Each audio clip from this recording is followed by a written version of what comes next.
Good morning and welcome to another TLC Sunday morning broadcast. I am Robert Charity of the Leadership Church. I am your brother, uh, just someone who has been chosen to take this Sunday's message, and I hope I can run with it. Um, this month, we're going to be on the series of Standing on God's Business. Pastor E, our lovely pastor, she took the first week talking about the grind season, and I'm hoping just take that torch and run with it this week. Um, for me, I'll be speaking about coming to God fresh. And when we speak about coming to God fresh, you have to understand what it means to be fresh in the first place. You have to understand that Uh, freshness means that you need to be new, or if you're not new, you have to be something that's so close to new that no one else can tell the difference. I've never been one for buying too many new clothes or having too many new things around me, but when it comes to something important in your life and something that you need to do, it's always important to give off that appearance of something new. So that's what it means to be fresh. And Pastor E came last week with the grind season. She came in running real heavy about doing God's business, grinding through the season, bringing God into everything that you do. And I want to just kind of slow it down just a little bit so that we can understand what it means to come fresh to God. And we're going to be coming out of Psalm 92, specifically verse 10. And that reads, "But my horn shall thou exalt, like the horn of a unicorn. I shall be anointed with fresh oil."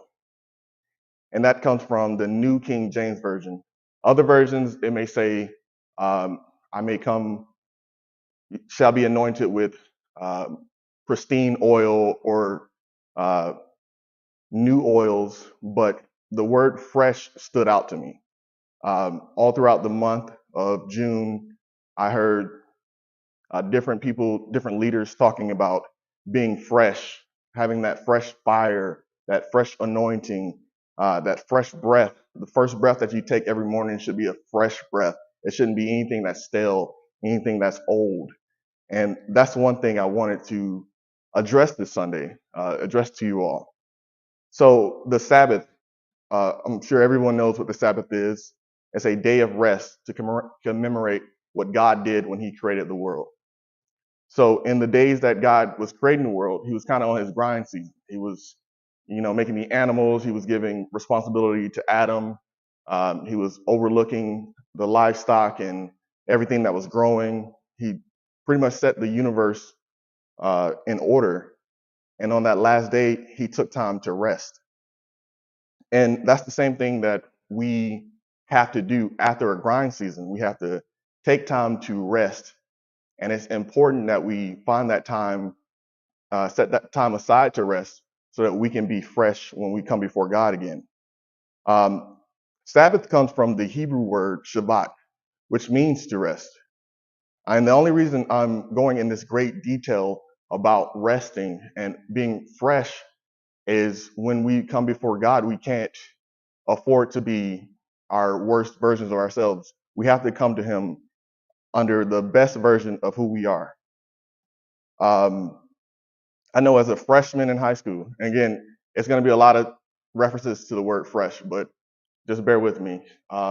As a freshman in high school, I came in to the high school that I went to with so much wonder and so much uh, things that I wanted to know, and I was so excited, and I was able to run up the stairs and meet new people and just have a great time. And that slowly withers down when you become so experienced and you become a senior. By the time you're a senior in high school, everything you've seen everything, so there's nothing more that you want to see.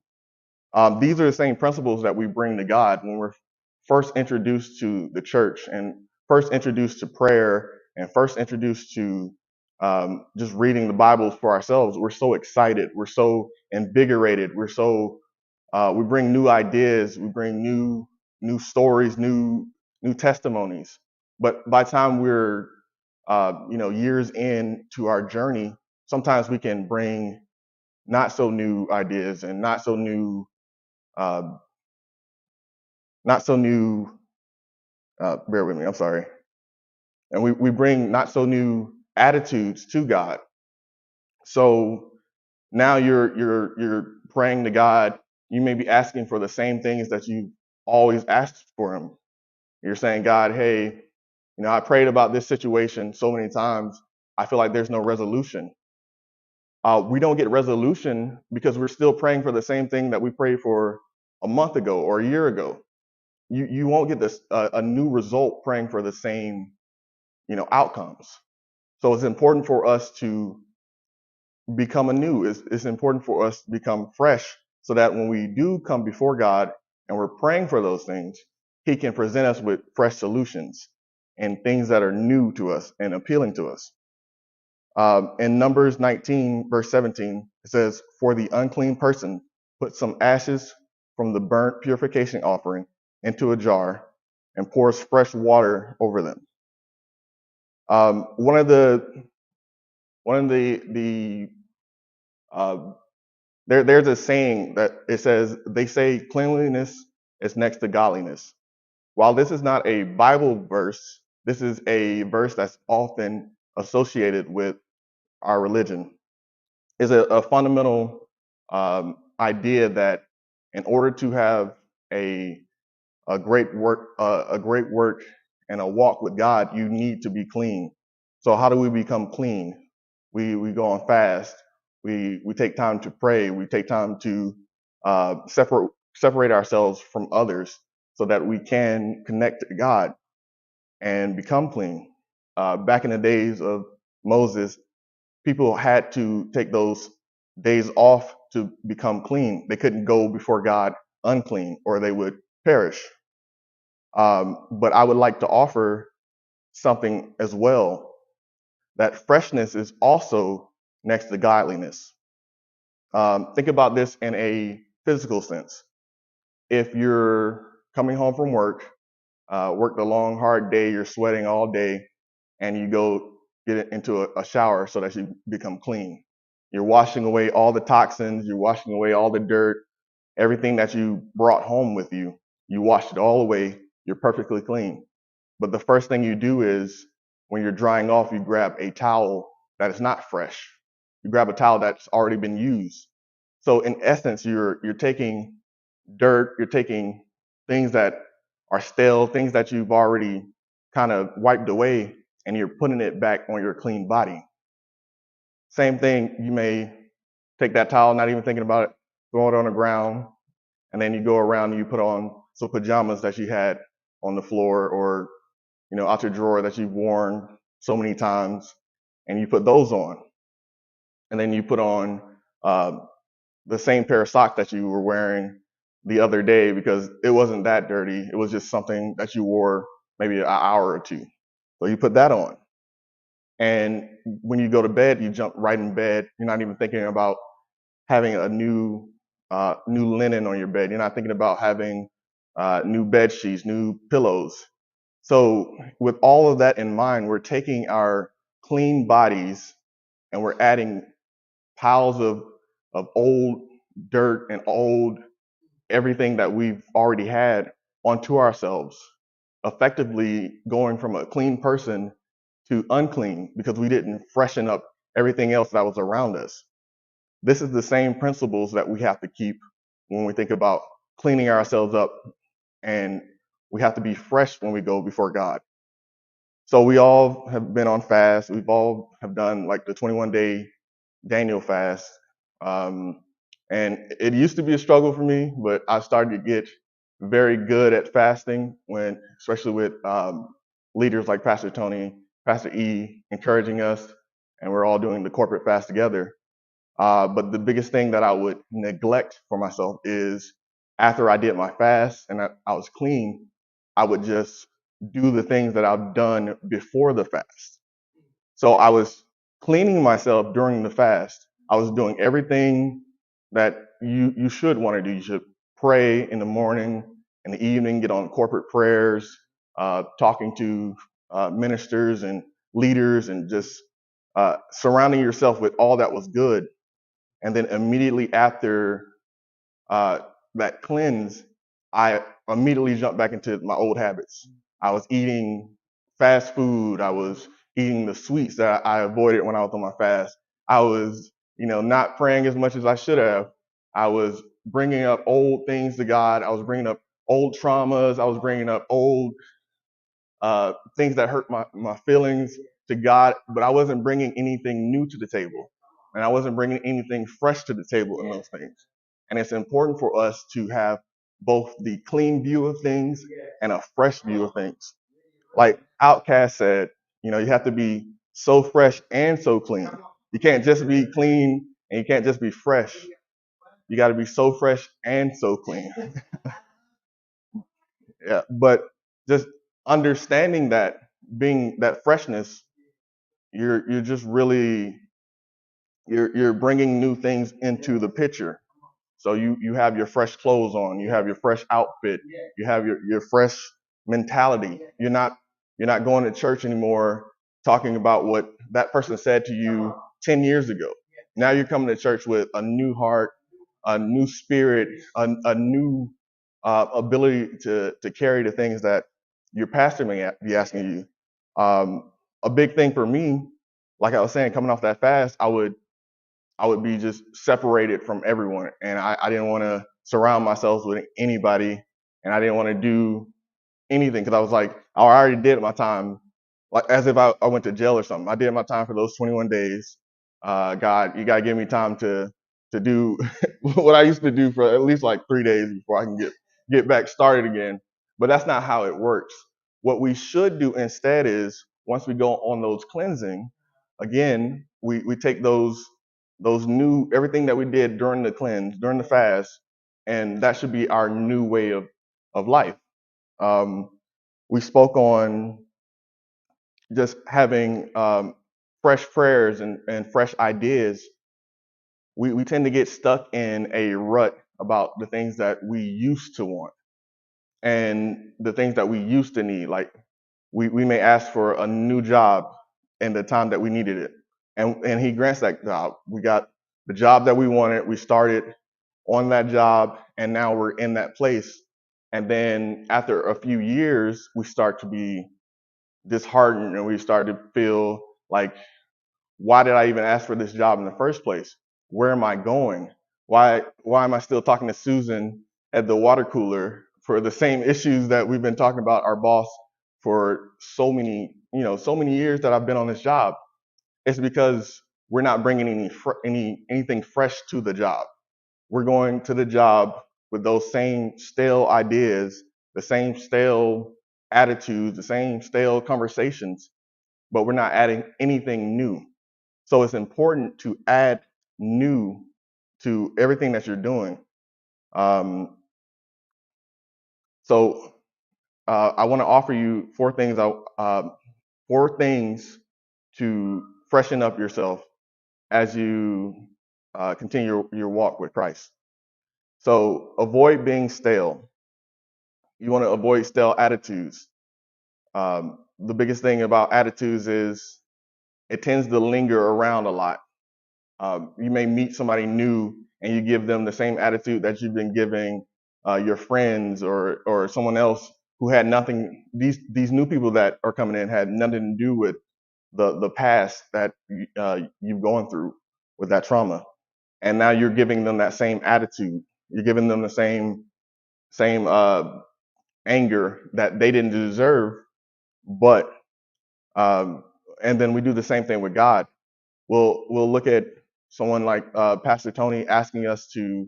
Um, he may ask us to do something for the church or give more, and we're like, well, we've been given this much. Is that not enough? So we're keeping that stale attitude, and it's not helping us build. It's not helping the church build, and it's definitely not building our relationship with Christ. So I'm offering you this advice to freshen up that attitude. So reset that attitude to zero. Just get rid of that trauma that you had. Get rid of the bad day that you had to have a fresh new attitude about things. So when someone presents you with something to do, say, okay, I can take that opportunity and run with it. Let me try this for the first time. Let me try to give more and see where it goes from there. And I promise you that God will bless you tenfold for everything that you do that is fresh.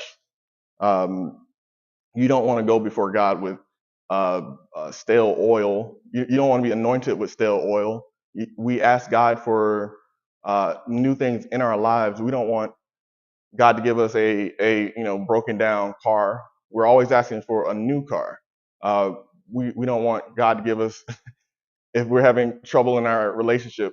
We don't want to have the same type of conversations and the same type of arguments every night. We would like to be presented with new challenges so that we can create new solutions. Um, the second thing is you don't want to have a stale prayer life. Um, the traditional thing is people will pray and they will give you the same prayer, like the daily prayer, or and that's all they know how to pray.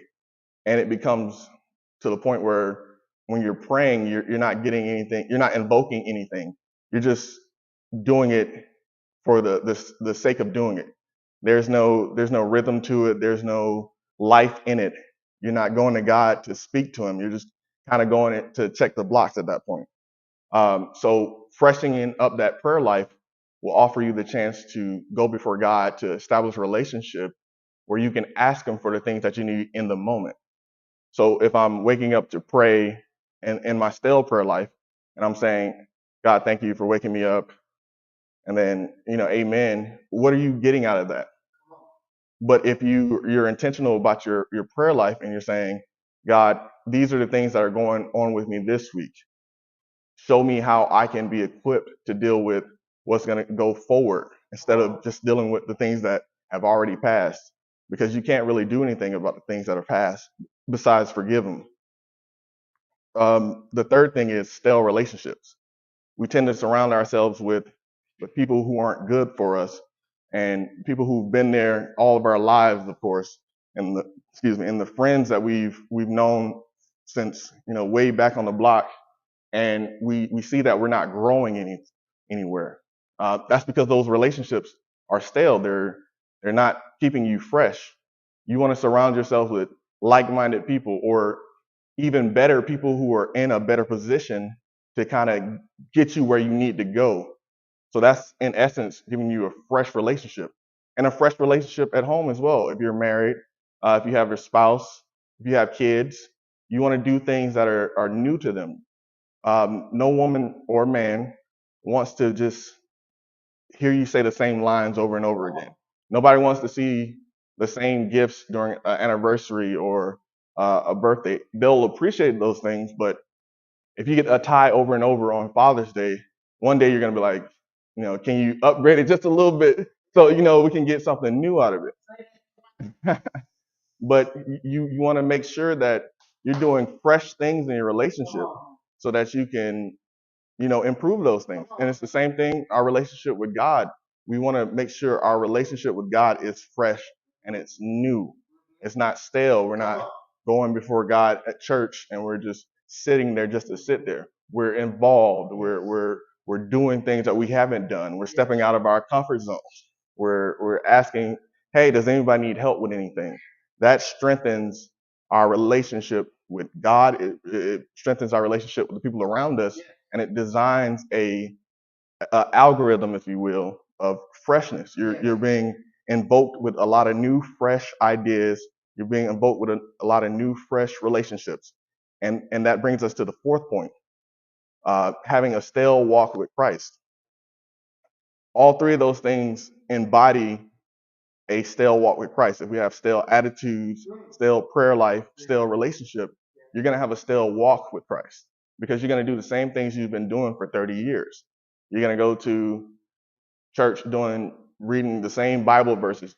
You may know all of Psalms, but you haven't gone to Leviticus. You haven't gone to Numbers. You don't understand the history of who we are as a people, because all you know is what you know.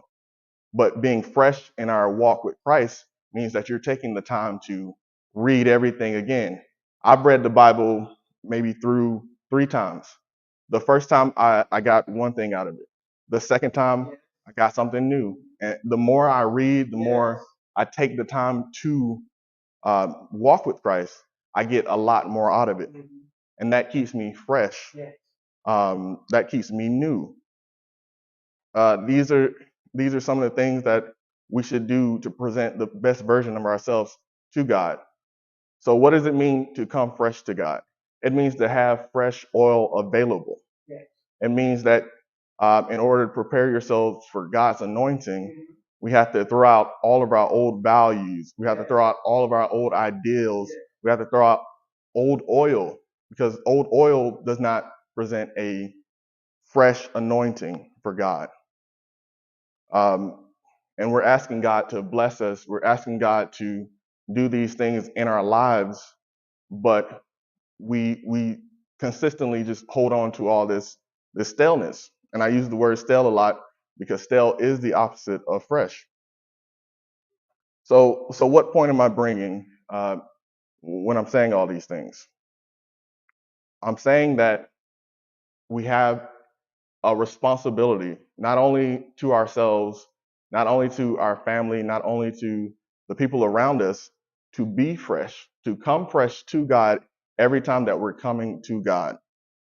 God offers us the opportunities to speak with Him, to kind of be like, not to say that we're His advisors, but we are advising Him on things that surround us, that support us. So if we feel that we aren't growing in certain areas, we have to be the ones to be able to say, okay, let me take out everything that I've tried this, I've hit my head across the head against the wall so many times on this issue. Let me try a new avenue on this approach. Let me do new things, especially when it comes to our spouse. You know, you might have the same arguments every day for a week, and your spouse is just not getting it. Have you tried anything new? Have you tried anything fresh to explain it to them? Me and my wife, we get into it so often where she's just like, I told you so many times, like, and for some reason you're not getting it. And I'm like, okay, well, let's fresh slate. Let's put it all on the line now and tell me exactly what I need to do. Because now you have the opportunity to start anew. When you're in school, you don't want to just come with a notebook of just notes and just randomly have it while you're trying to learn something new. You want to have a fresh piece of paper so that you have the opportunity to write everything and organize things at that moment. We might find ourselves lost with old work, trying to look at it and say, like, what's going on, trying to prepare for a test. It's always better to just get a new, fresh piece of paper and start doing the studying that way. Um, and we have to present God with the best version of ourselves. Um, if you go to a job interview, what's the first thing you do? You prepare before you get to the interview. You don't prepare while you're at the interview. You're not trying to iron your clothes while the day of. You're not trying to do your resume the day of. You prepare before you get there so that when the employer is asking you questions, you can say, hey, who are you and why should I bring you onto this job? And then you say, I can bring you guys fresh ideas. I can bring you guys fresh motivation. We can upstart your company's expectations.